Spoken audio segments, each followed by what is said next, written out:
Good morning students. How are you? Today's topic is special financial institution में आज हम second institution से start करेंगे जिसका नाम है स्टेट फाइनेंस कॉरपोरेशन SFC। आज हम क्या स्टार्ट करेंगे? State finance corporation. ये ऑर्गेनाइजेशन है क्या, कब एस्टेब्लिश हुई, इसके ऑब्जेक्टिव क्या हैं, इनका मेन पर्पस क्या है, आज हम ये पढ़ेंगे। SFC है क्या? The government of India passed state finance corporation act in 1951।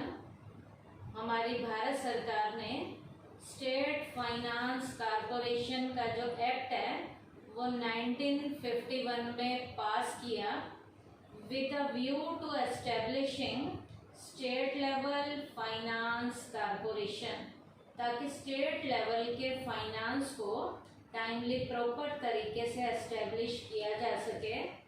इसका मतलब है कि स्टेट लेवल पर फाइनेंस की जो प्रॉब्लम्स आएंगी इस कॉरपोरेशन के द्वारा उन प्रॉब्लम्स को सॉर्ट आउट किया जाएगा। It provides assistance to those industrial units which are outside the scope of IFCI। इसमें सारी उन्हीं ऑर्गेनाइजेशन को फाइनेंशियल लेवल का असिस्टेंस दिया जाएगा जो IFCI, जो मैंने फर्स्ट टॉपिक पहले इससे करवाया था, उसके स्कोप से जो बाहर आती हैं यूनिट, उन इंडस्ट्रियल यूनिट को स्टेट फाइनेंस कॉरपोरेशन के द्वारा फाइनेंशियल लेवल का असिस्टेंस दिया जाएगा। किनको दिया जाएगा फाइनेंशियल लेवल का यहाँ असिस्टेंस? जो यूनिट, वो भी कौन सी? इंडस्ट्रियल यूनिट IFCI के स्कोप से बाहर आती हैं। IFCI मैंने इससे पहले करवाया था, इंडस्ट्रियल फाइनेंस कॉरपोरेशन, हमारा जो इंडिया का था, उसके स्कोप से जो इंडस्ट्रियल यूनिट बच जाती हैं उनको स्टेट फाइनेंस कॉरपोरेशन जो है फाइनेंशियल लेवल का असिस्टेंस प्रोवाइड कराता है। इट्स ऑब्जेक्टिव इंक्लूड, इसके ऑब्जेक्टिव में क्या इंक्लूड किया गया है? सबसे पहले इसके ऑब्जेक्टिव में इंक्लूड किया गया है to provide financial assistance to small scale and medium size industrial unit for growth of regional industry. Regional level पे, रीजनल का मतलब होता है क्षेत्रीय लेवल पे, इंडस्ट्रीज को यदि विकास की ओर ले जाना है तो इंडस्ट्रीज को स्टेट फाइनेंस कॉरपोरेशन जो है स्मॉल स्केल का और मीडियम साइज के फाइनेंशियल असिस्टेंस प्रोवाइड कराता है। स्मॉल स्केल का मतलब होता है छोटे पैमाने पे, और मीडियम साइज का मतलब होता है मीडियम लेवल के बिजनेसेस को उनके रीजनल लेवल पे उनके ग्रोथ के लिए उनको जो फाइनेंस की ज़रूरत है वो स्टेट फाइनेंस कॉरपोरेशन के द्वारा क्या की जाती है? पूरी की जाती है। अब स्टेट फाइनेंस कॉरपोरेशन के द्वारा उनकी फाइनेंशियल असिस्टेंस को पूरा किया जाता है। देयर यूनिट्स में be in the form of public limited company, यहाँ की वो यूनिट पब्लिक लिमिटेड कंपनी हो सकती है, प्राइवेट लिमिटेड कंपनी हो सकती है, कोऑपरेटिव सोसाइटीज हो सकती हैं, पार्टनरशिप के एंटरप्राइजेज हो सकते हैं यहाँ पर, और कोई भी सोल प्रोप्राइटरशिप भी यहाँ पर हो सकती है। तो इसका मतलब स्मॉल स्केल के और मीडियम साइज के इंडस्ट्रियल यूनिट को रीजनल लेवल पे उनके ग्रोथ में फाइनेंशियल लेवल की असिस्टेंस स्टेट फाइनेंस कॉरपोरेशन के द्वारा उनकी फाइनेंशियल प्रॉब्लम को क्या किया जाता है? पूरा किया जाता है। तो स्पेशल फाइनेंशियल इंस्टीट्यूशन में हमने अभी ये जो कॉरपोरेशन की, इसका नाम क्या था? State finance corporation. अब बेटा स्पेशल फाइनेंशियल इंस्टीट्यूशन में थर्ड नंबर की जो कारपोरेशन है उसका नाम क्या है? ICICI। ICICI का मतलब है industrial credit and investment corporation of India. क्या? ICICI। It was established on January 5, 1955 as a public limited company। इसकी स्थापना जो है 5th of January 1955 को एक पब्लिक लिमिटेड कंपनी के रूप में की गई। इसकी स्थापना एक पब्लिक लिमिटेड कंपनी के रूप में की गई under the companies act, company के एक्ट के according. It provide assistance enterprises exclusively in the private sector. इसका मेन पर्पस क्या था? प्राइवेट सेक्टर को असिस्टेंस देना। इसका मेन क्या था? पर्पस था प्राइवेट सेक्टर को असिस्टेंस देना। इसका मेन पर्पस क्या था? प्राइवेट सेक्टर की जो इंडस्ट्रीज हैं उन्हें असिस्टेंस देना इसका मेन पर्पस था। Its main objective are as follows. इस ICICI यूनिट का मेन ऑब्जेक्टिव क्या है? जिसमें सबसे पहला है इसका objective to provide loans to private sector industries for the creation, expansion and modernisation. इस यूनिट का मेन पर्पस प्राइवेट सेक्टर के इंडस्ट्रीज को अपनी यूनिट को क्रिएट करने के लिए, बनाने के लिए, उसकी स्थापना करने के लिए, एक्सपेंशन उन्हें अपनी यूनिट का विस्तार करना है, बढ़ाना है, एक यूनिट के बाद दूसरी यूनिट खोलनी है, जगह जगह ब्रांचेज उसे अपनी खोलनी है, एक प्रोडक्ट के बजाय 2 प्रोडक्ट उसे बनाने हैं, तो एम्प्लॉयज़ ज़्यादा रखने हैं, तो समझो यूनिट को एक्सपेंड करना है। उसके बाद है मॉडर्नाइजेशन। प्राइवेट सेक्टर के इंडस्ट्रीज को अपनी यूनिट को मॉडर्न करने के लिए, कहने का मतलब है पहले वो पुरानी टेक्निक को अपनाते थे, अब उन्हें अपनी टेक्निक नई करनी है तो नई मशीनें लेनी पड़ेगी इन्हें। तो नई मशीनों को लेने के लिए ये ICICI यूनिट जो है प्राइवेट सेक्टर के इंडस्ट्रीज को लोन प्रोवाइड कराने का काम करती है। तो ICICI जो ऑर्गेनाइजेशन है इसका फर्स्ट ऑब्जेक्टिव क्या है? To provide loans to private sector industries for creation, expansion and modernisation. Second objective है इसका to encourage the participation of foreign capital in the economy. To encourage the participation of foreign capital in the economy का मतलब है multinational companies को यहाँ आने के लिए इनिशिएटिव दिया जाएगा, ताकि मल्टीनेशनल कंपनीज के जो इंडस्ट्रियलिस्ट हैं यहाँ आकर यूनिट एस्टेब्लिश करेंगे तो फॉरेन कैपिटल आएगी, यहाँ विदेशी पूंजी बढ़नी शुरू हो जाएगी। तो ICICI यूनिट का सेकंड ऑब्जेक्टिव क्या है? To encourage the participation of foreign capital in the economy. हमारे इंडस्ट्रियलिस्ट बाहर जाएंगे, बाहर वाले इंडस्ट्रियलिस्ट यहाँ आएंगे।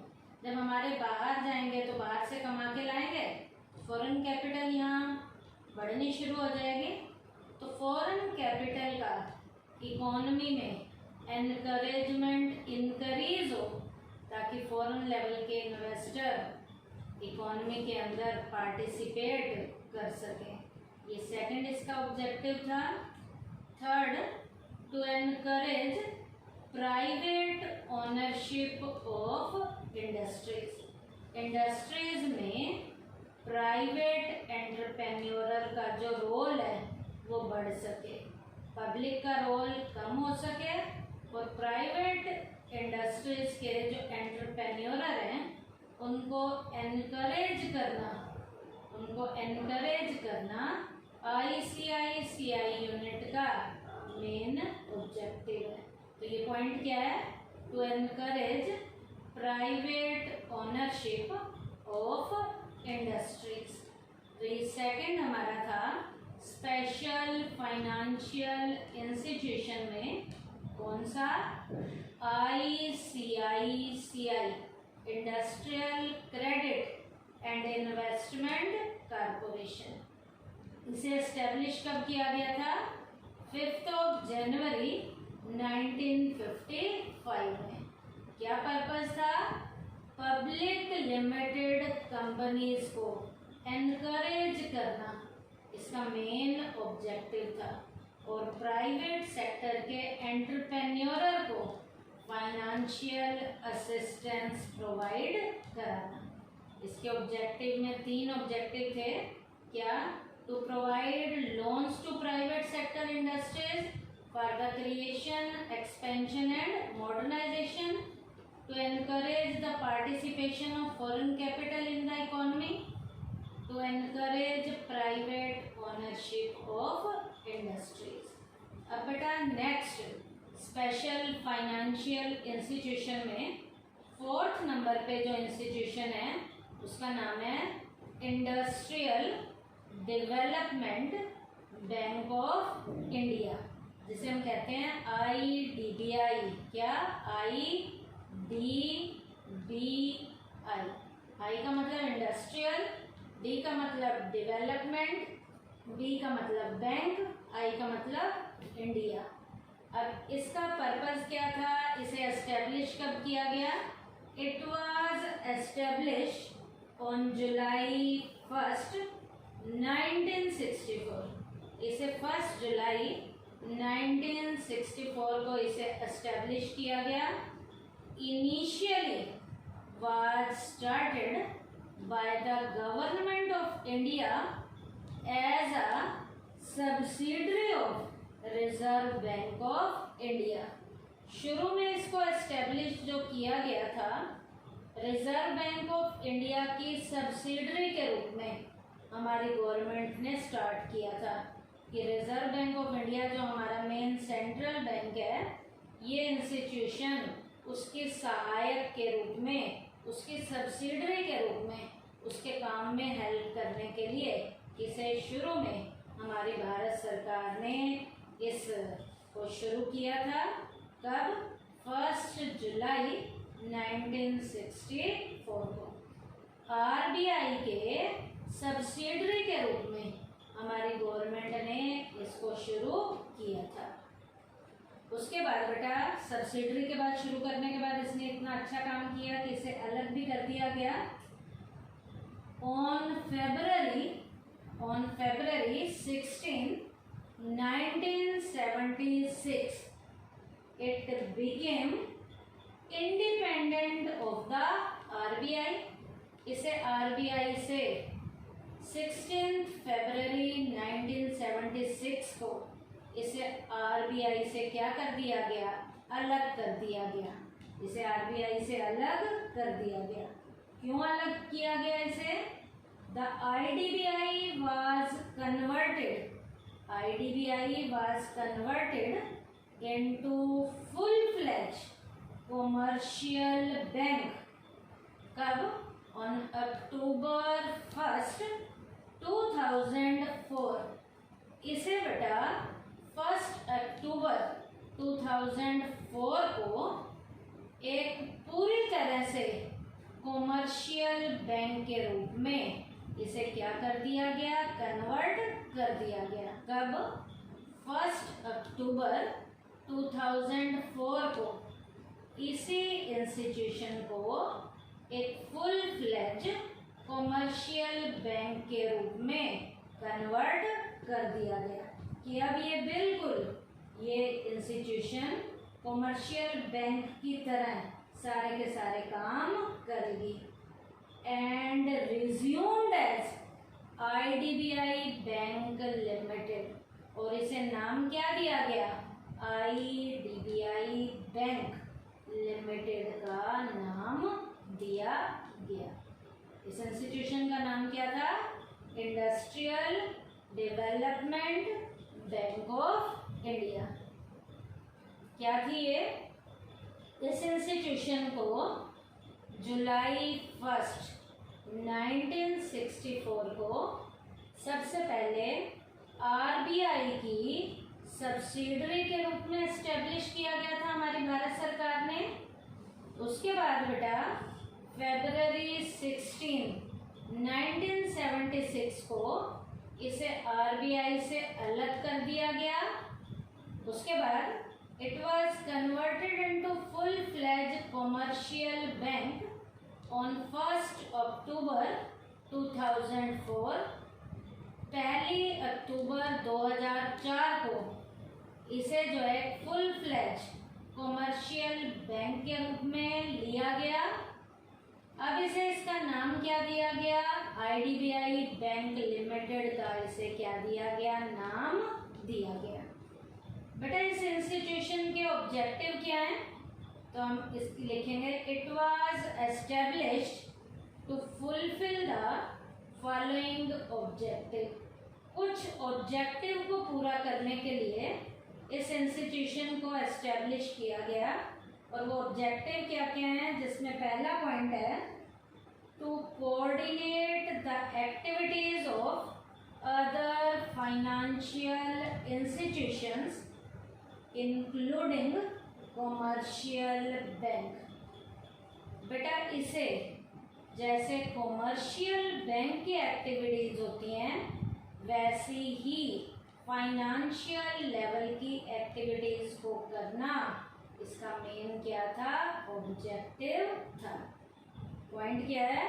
To coordinate the activities of other financial institution including commercial bank. ये सारी की सारी वैसी एक्टिविटीज करता था, उनको कोऑर्डिनेट करता था जैसी कि जैसी एक्टिविटीज कौन से बैंक करते हैं? कॉमर्शियल बैंक करते हैं।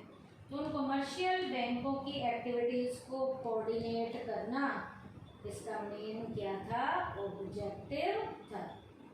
Second, to provide assistance to other financial institution.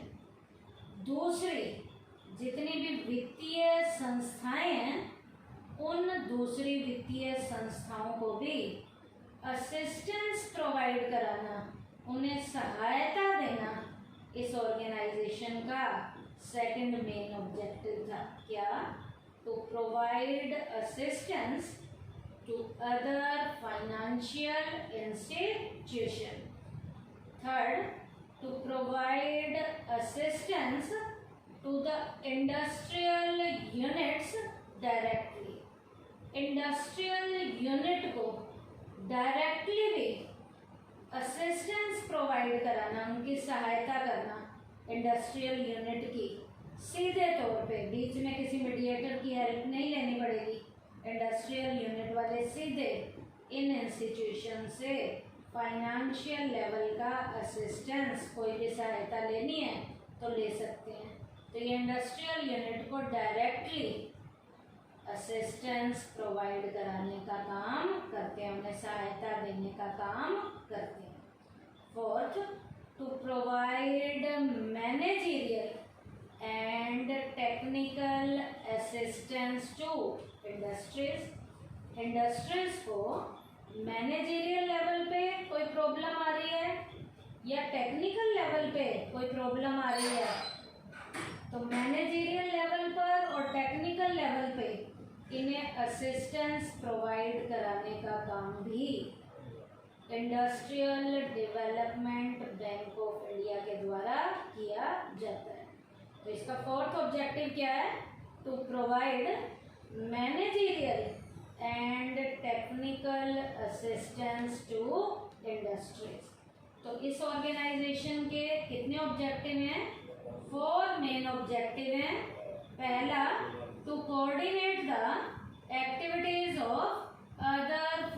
financial institution including commercial bank. Second, to provide assistance to other financial institutions. Third, to provide assistance to the industrial unit directly. और last है to provide managerial and technical assistance to industries. तो आज के topic में हमने क्या किया बेटा, स्पेशल फाइनेंशियल इंस्टीट्यूशन में हमने सेकंड से स्टार्ट किया जिसका नाम था स्टेट फाइनेंस कारपोरेशन, उसका मीनिंग किया है, उसके ऑब्जेक्टिव किए हैं. थर्ड हमने किया industrial credit and investment corporation of India, ICICI किया है, उसका मीनिंग और उसके ऑब्जेक्टिव किए हैं. फोर्थ हमने किया है industrial development bank of India, IDBI, इसका हमने मीनिंग किया है क्या और इसके ऑब्जेक्टिव किए हैं. तो आज के टॉपिक में हमने क्या किया बेटा, स्पेशल फाइनेंशियल इंस्टीट्यूशन में सेकंड पॉइंट, थर्ड पॉइंट और फोर्थ पॉइंट. थैंक यू बेटा.